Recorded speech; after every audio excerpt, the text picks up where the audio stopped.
Hello and welcome to Gimmickless Nutrition. My name is Terry Lindy and I am president and owner of Destiny Management. I'll give you an idea of my education and background.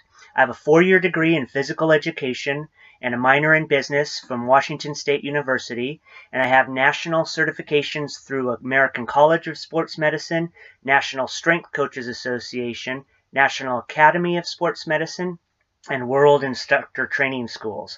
I've been working with people in the fitness industry for over 30 years and have helped them achieve their fitness and weight goals. One important aspect to begin with is the idea of goal setting. Now, goals are just meant to give you a guideline for the path that you want to go down. You want to be able to list goals as specifically as possible and make them measurable so you have a way to quantify if you're successful or not. They're not meant to beat yourself up on if you don't reach the goal. You just want to understand the reasons why you didn't reach the goal or the reasons why you did reach the goal. So you want to make them specific and measurable, and then you also want to list what obstacles you might need to overcome to get to your goals. Identify the people and the resources that could help you with these obstacles, and map out a path to get there. Set benchmarks so you know when you hit a certain benchmark, you are getting closer to reaching your goal. Also, you need to set a time frame. So if you set a goal that's 5 years out, that's a little bit too long to stay motivated. I would recommend setting a goal for about a 3-month period. Identify the goal, set the measure, list your obstacles, identify what resources are available to you, and then at the 3-month period, evaluate how you've done and identify why you haven't reached a certain goal or attained. So there was a Harvard study done quite a while ago that took a class of graduating seniors and measured their financial success over a period of time. And they found out that all the people who had written down their goals were financially successful at the end of the study. The problem was, out of the entire graduating class, only 3% of the people actually wrote down their goals. So again, hopefully that gives you the importance of setting goals and putting them in writing to give you benchmarks to know whether you're making progress or if you need to change something up. Now, to reach your fitness goals, whether it's weight loss or weight gain, there's 4 main factors.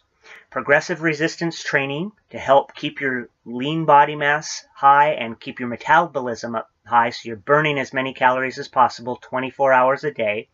Cardiovascular training so that your body can process the fat as a fuel source and use it for fuel and keep you nice and lean.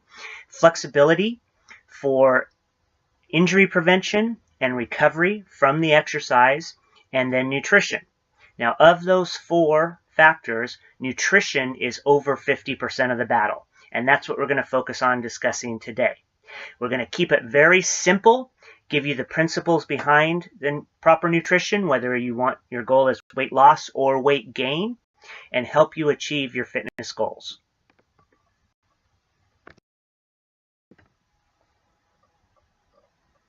So why bother with nutrition if you're already active?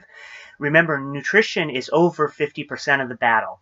It's the most important component in reaching your fitness goals, whether it's weight loss or weight gain. Think of the nutrition as your fuel. Similar to your car, how far could your car go if on an empty tank of gas? The engine wouldn't run, correct? Same with your body. Your body will not run efficiently and give you the energy and recovery you need without the proper nutrition.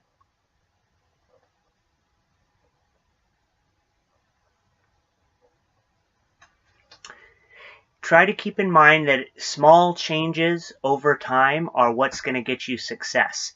It's not all or nothing. You don't have to beat yourself up if you have a bad day. Use the 80-20 rule. If you're good 80% of the time, the other 20% really won't make a huge difference in reaching your goals. It can actually be beneficial to have a day off to allow your body to adjust. It gets used to it will become accustomed to anything that you do. And if your calories are either too low or too high, your body adjusts its metabolism accordingly. Taking a day off every 4th or 5th day allows your body to adapt and not get into a defensive starvation mode, period. Moderation is the key. You don't really have to give up anything. You just have to watch the amounts that you eat.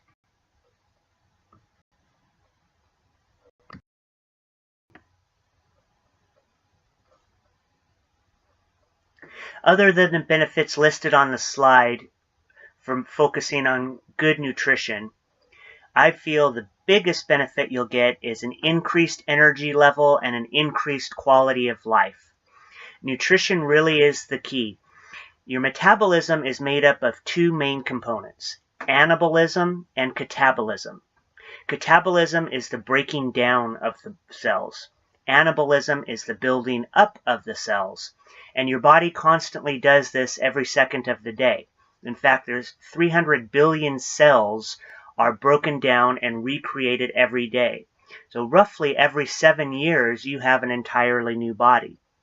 The nutrition is what affects how the quality of your nutrition is what affects how well your body can build these cells back up. Ideally, every 7 years, you should be maintaining your health and fitness levels. If you don't follow a good nutrition program, your body recreates itself in a much poorer fashion. Think of this analogy. If you take a printed piece of paper, and make copies of it, the first 1,000 copies or so come out fine, just like the original. But if you keep letting it go and keep making copies without maintaining the machine, all of a sudden you get a little blemish on the page, and then all of the copies have a blemish. And that keeps going until you can't even read the pages that you're copying if the quality of the original is poor. That's the same idea with your body. With good nutrition, your body can maintain and recreate itself in a high quality. Without proper nutrition, your health, energy, quality of life slowly start to go down as you get older. Good nutrition can be broken down to 3 simple variables: the total number of calories that you consume each day, how frequently you consume those calories or the total number of meals per day, and the ratios of proteins, carbohydrates, and fats. Now, each person's body is a little bit different for what they need with these variables. Over the next few slides, I'm going to help educate you on how to individualize nutrition for your genetics and for your goals. I would like to cover the importance of getting a body composition test if it's available to you. A lot of times people will end up gaining weight on the scale by gaining muscle that should have been there already and still losing body fat. Now, if your goal is weight loss, you're going to think you're headed the wrong way and things aren't working for you. But if you get a body composition test and can separate the muscle, the lean body mass that you have from the fat mass, then you'll be able to determine if you're still making progress. Eventually, you will be losing body fat quicker than you're gaining muscle, and the scale weight will come back down. If you don't have access to a body composition test, we can do that with circumference measurements and height weight charts. Contact me with the email address either at the beginning of the seminar or at the end, and I would be glad to give you the worksheets and formulas to be able to figure all of these equations out. So don't worry so much about being able to go through the process as I'm discussing the variables. Email me and I'll give you the forms needed so that you can take care of getting that information yourself.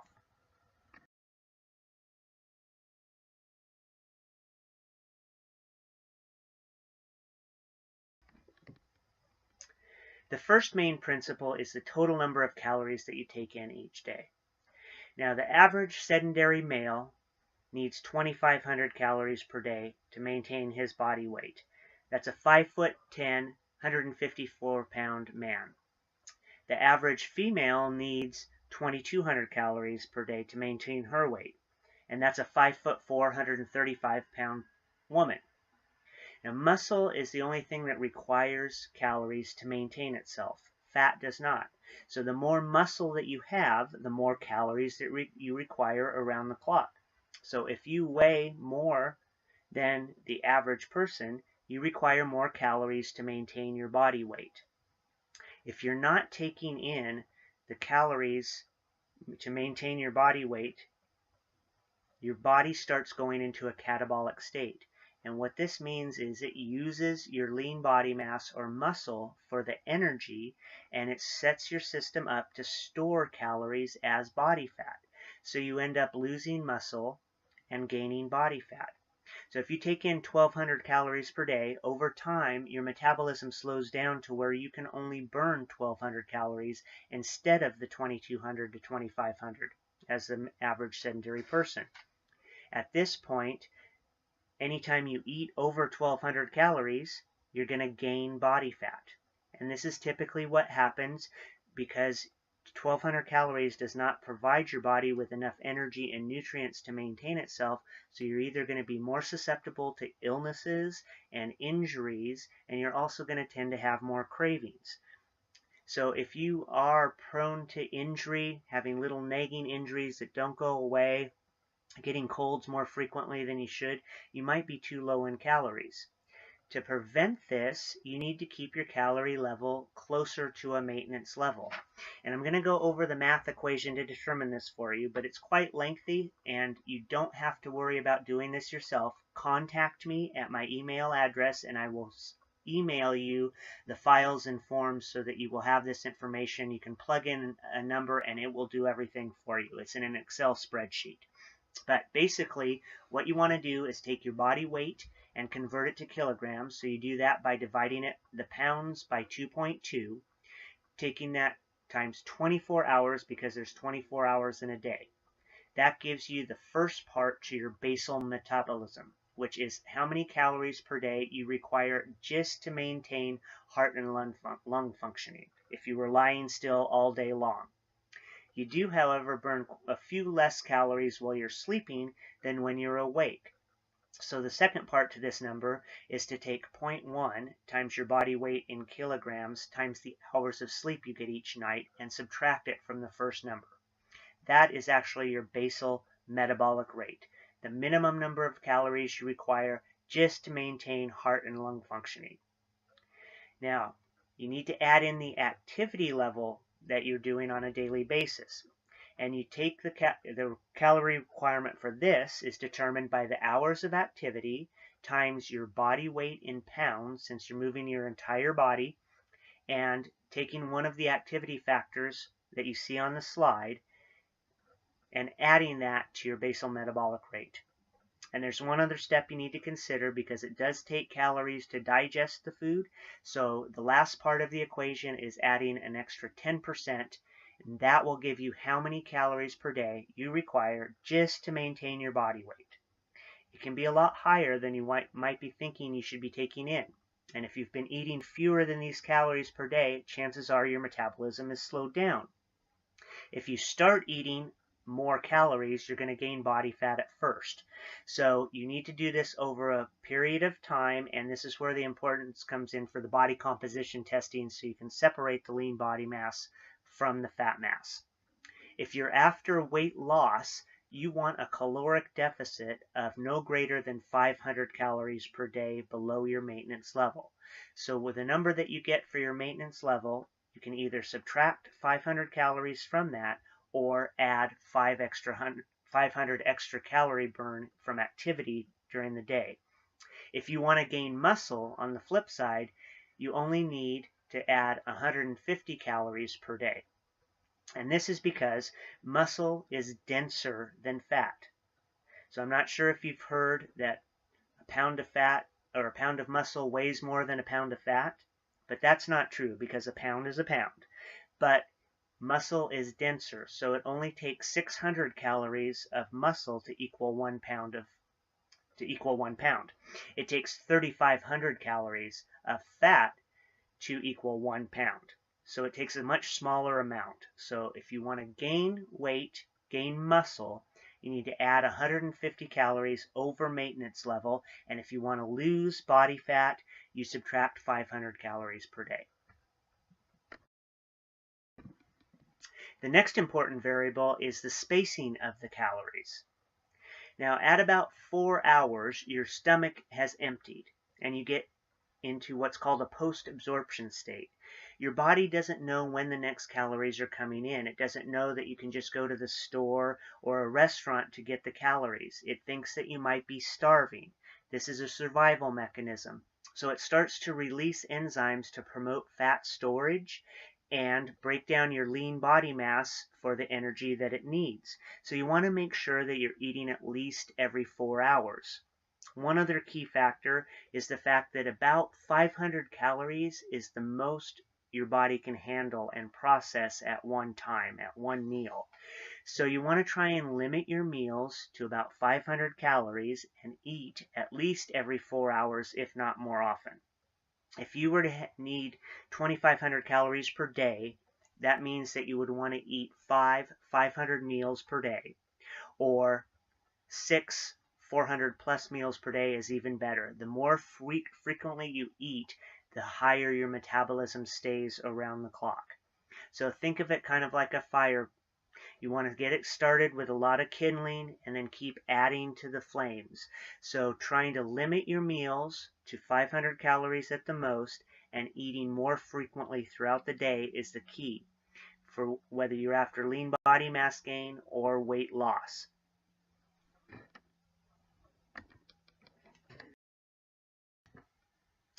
The third variable to consider is the ratios, or the amounts of proteins, carbohydrates, and fat. And this is the most individualized variable. This is dependent on your genetics and how well you handle the different macronutrients. If you've ever eaten a meal and felt groggy and tired, or eaten a meal and felt like unsatisfied, like you still have a craving or need dessert, that's all regulated by or affected by blood sugar.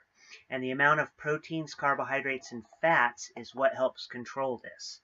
So there's two main hormones in your body, insulin and glucagon.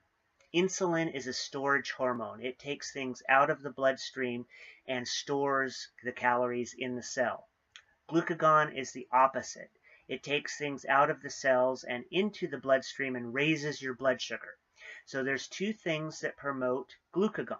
That's protein and exercise. That's why if you're groggy after a meal and you get up and start moving around, you start feeling awake again. That's because that little movement and exercise has stimulated glucagon. Insulin, on the other hand, has more to do with carbohydrates. And if you eat something, either too many carbohydrates at one meal or something that does get into your system extremely quickly, then a lot of insulin is released and it takes that carbohydrate out of the bloodstream and stores it in the cells, typically as fat. So you want to try and manage the amount of protein and carbohydrate that you get at a meal, and then fat controls the absorption rate. And this has to do with the carbohydrates. If you've ever heard of the glycemic index, and I will email this to you when you email me with for the other forms and charts, but the glycemic index is a rating system of how quickly a carbohydrate gets into your system. The quicker it gets into your system, the more insulin is released, and then the more the calories tend to be stored as body fat, and it will also provide cravings and make you hungrier the next time you eat. So fat changes the absorption rate. So two notable items on the glycemic index are carrots and bananas. Fruits and vegetables are typically your best choice for carbohydrates. They provide the most nutrients and the least insulin response. But carrots and bananas are high on the glycemic index. That's because they don't have a lot of water content. So if you look on the glycemic index, you can see that a Mars bar is lower on the glycemic index than a carrot or a banana. That means it gets into your system more slowly and reduces the amount of insulin that's released. The reason is because the Mars bar contains fat, and that slows the absorption. So that's a key part. And then the other part would be to eating it with the correct amount of protein so that that stimulates the glucagon. So what you're trying to do is keep the insulin and glucagon in the same balance so one doesn't spike or drop and you get out of whack. If you have a craving or you get real groggy after a meal, that's what you want to adjust. So you need to play around with this yourself and try different amounts of protein compared to carbohydrate and fat. The Excel spreadsheet that I will email you allows you to control this and shows you how many grams of each that you need at each meal, so you can get as specific as you'd like. But you can go off what your body is telling you. If you have good energy and satiety, which is the fullness after a meal, then the ratio is good for you. Again, for the quality of the different macronutrients, lean red meats periodically are fine, but poultry, chicken, fish are your best protein sources. There is a difference in the quality of protein between complete protein and incomplete protein. Every protein is made up of amino acids, and there's certain essential amino acids, which means that your body cannot manufacture them. So anytime you see the term essential, it means you have to get it in your diet or nutrition. Your body cannot manufacture it. A complete protein has all of the essential amino acids. An incomplete protein, which is usually your vegetable sources and soys, do not contain all of the essential amino acids. So when you eat those, if you don't have the complements to make up the essential amino acids, your body can't use the protein. So it tends to store the calories as fat or excrete them. Typically, they're going to get stored as fat. So this is where combining the proteins like grains and nuts and seeds to make a complete protein comes in. It's an essential component to get the quality protein that you need. I will also email you a complimentary protein chart so you have that. Again, fruits and vegetables are your best sources for carbohydrates, and secondary choices would be your whole wheats, grains, pastas, those types of carbohydrates, potatoes. Ideally, you're going to stick with things lower on the glycemic index, and I will email you that so you have that rating system. And as far as fats goes, nuts, seeds, oils are always your best sources. They contain a lot of essential fats, which you do need to get in the nutrition. Remember, essential means that your body cannot manufacture it. So if you're not getting the essential fats in the nutrition, then you're going to be deficient in that nutrient and your body won't work as effectively. The fats to avoid are usually your solids at room temperature, your saturated fats. Now that I've completely confused you with the key principles for good nutrition, and again, please contact me to go over any questions, and I will get you the forms necessary, or I can help you fill them out as well. But I'm available for you if you do need help. Last point I'd like to cover is the single most important nutrient that you need is water. Most people by far, I believe, are dehydrated. Everything that your body processes and how it functions deals with pressure gradients, meaning there has to be more on this side of the cell than this side for nutrients to transport across and get to where they're needed. And water is the critical factor for this. Your body is made up of roughly 70% water. And the way to stay hydrated throughout the day is to make sure that you're getting a consistent amount of water each hour. If you were to drink all of the water all at once, you're going to end up going to the bathroom all the time. When that happens, that does mean that you were dehydrated and holding on to water, and the water you're taking in now is telling your body that it's okay to flush it out. So at that point, you're actually going to be more dehydrated than if you didn't drink water. So what you want to be able to do is be drinking a lot of water without going to the bathroom every 30 minutes. You should be able to go 2 to 4 hours if you're fully hydrated and still be able to drink water every hour. The formula to use to determine how much water you require, again, it's based on your lean body mass, but you take your body weight divided by 2, and that's the minimum number of ounces per day that you need just to maintain hydration. Then if you have any alcoholic, caffeinated, or carbonated beverage, you need to add an extra ounce for ounce. So if you have 8 ounces of coffee, you add an extra 8 ounces of water. Then for every 15 minutes of activity that you're sweating, you add an extra 8 ounces per 15 minutes. So it can be quite a bit of water. And again, you want to try and spread this out so you're getting as consistently as possible throughout the day. It is not possible to stay hydrated all of the time. At some point, you're going to be stuck in traffic, stuck in a meeting, whatever the case may be, where you can't get to the water and you will get dehydrated. So when you're drinking water and you start to have to go to the bathroom all the time, remember that's a signal that your body was holding on to the water and now you're flushing it out. You're going to be more dehydrated at this point, so you need to continue drinking the water till you're not going to the bathroom all the time, and then you'll be fully hydrated.